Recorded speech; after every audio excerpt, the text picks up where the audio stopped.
From here, we're going to start addressing that pinching shoulder. So we just started talking about the mid back. We talked about stretching through here. If you're feeling the pinching in the back or you're lopsided one way or the other, then we need to start working on the shoulders for sure. So I'm going to still add them here. So we're going to do overhead range of motion because this is what we need in pretty much all your movements. So this is the position for a pull-up, chin-up, overhead squats, cleans, presses, you name it.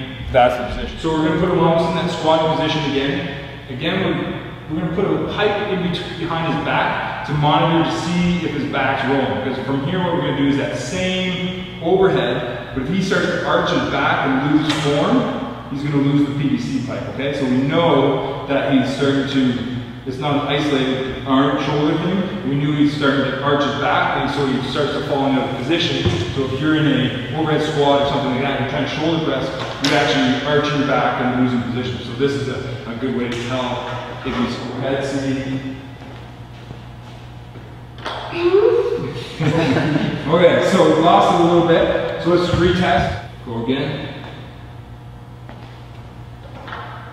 And now we can start to actually see some symmetry or asymmetry showing up where, again, I saw this before, his left shoulder, he says, is the worst.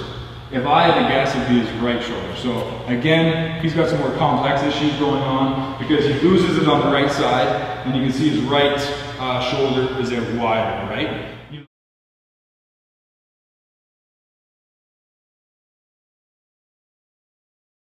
So your lats are the big bulky muscle. If you put your arms up, you're gonna feel like whatever you can grab, that's your lats, okay? So it attaches halfway up your arm. It's a big internal rotator, okay? And so he's gonna go in and find this bulky stuff. And what I find is using this leg, you're gonna cross it over, nice and sexy, you got it. This way you can actually lift up and put more of your body weight onto that shoulder. Okay, so he can actually roll himself a little bit better by using this top leg to control it. And the more he lifts his bum, the more the weight goes onto that armpit basically.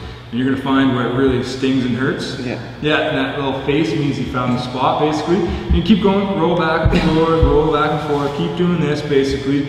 So we're gonna go in, break up all that nastiness, and rotate and pull. And you wanna feel basically, you're gonna stretch right through here. Yeah?